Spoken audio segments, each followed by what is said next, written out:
یو ځل بیا سلامونه او نیکې هیلې احترامات درنو لیدونکو د کلدار ولسوالۍ ولسوال صاحب الحاج مولوي عبدالکبیر سعید صاحب را سره په څنګ کې ناست دی. د ده به وپوښتو چې دلته تر کومه حده امنیت ټینګ دی او د امنیت تر څنګه ځینې نورې پوښتنې زموږ سره اوسېږئ.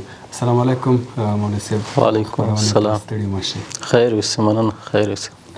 حاجي مولوي صاحب، راځو د کلدار ولسوالۍ اړوند ځینو پوښتنو ته چې اکثر لیدونکي دې ته منتظره دي چې د تاسو د خولې نه واوري چې دلته وضعیت څنګه دی. نو د امنیتي وضعیت نه بیا را شروع کړو چې امنیتي وضعیت دلته په کوم حد کې دی؟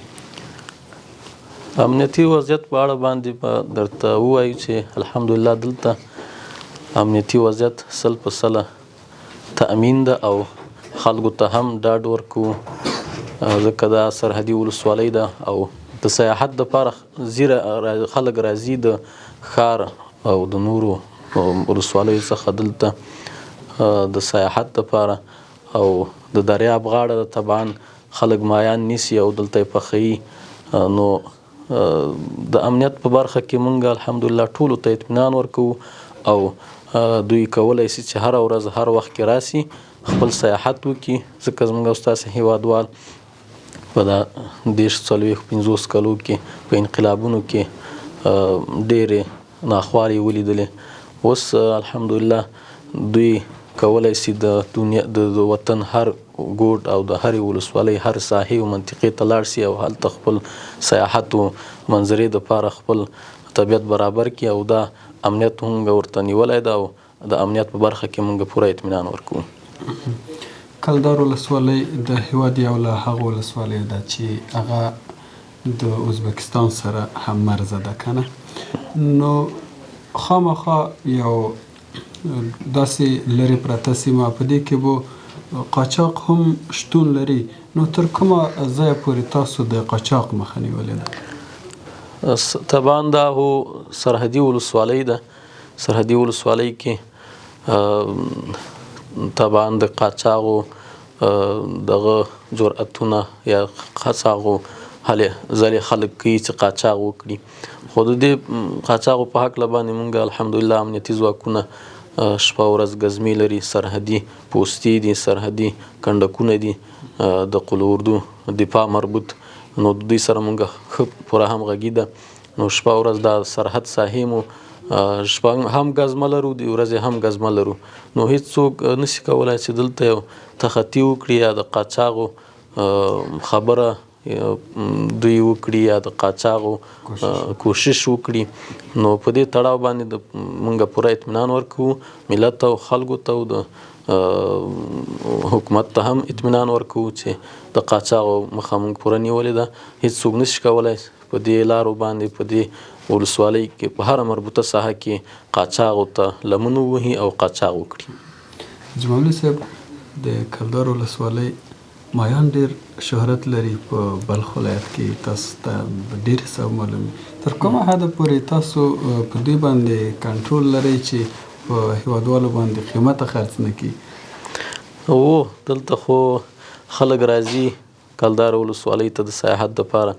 د دریاب غاړه کې طبعا زموږ او ستاسې هیوادوال د یو شنې منظرې او د شنې ساحې شوقیان دي او هلته کینی د دریاب ساحه کې غاړو کې دوی مایان بعضې پخوي، کپي دي، هلته مای پزیانې دي. نو خلک راځي هلته خپل مایان خوري. د دې مایانو په هکله بیا موږ یو نرخنامه ورته وضع کړې ده چې د مایانو نرخ قیمتونه مو ورته علیحده معلوم کړي دي. 15 قسم مایان دي، د هر یو قیمت معلوم ده. نو خلک نشي کولی چې د هغه قیمت څخه یې لوړه بیه باندې خلکو باندې وپلوري، او د دې نظارت او تعقیب زموږ ارګانونه کوي او د هیوادوالو دپاره مو دغه سهولت برابر کړی ده. سرحدي ولایتونه طبعا خپل ستونزې او مشکلات لري، بیا خصوصا دا لرې ولسوالۍ چې هغه د ولایت مقام نه یو څه د ښار نه لرې اوسېږي که نه. د تاسو د ګاونډ سره روابط څنګه دي؟ دلته د ازبکستان سره تاسو روابط څنګه ساتئ؟ د کلدار ولسوالۍ خو د دوو هیوادو سره هم مرزه ده، متصله ده، تاجکستان او ازبکستان. په دې ولسوالۍ کې نو د ګاونډي هیوادونو سره موږ الحمدلله ښه تعامل لرو، او دا خو د ګاونډیتوب حق او حقوق دي چې باید یو هیواد بل هیواد سره کوم اصول و مقررات چې لري په هغو باندې عمل وکړي او ژمن واوسیږي.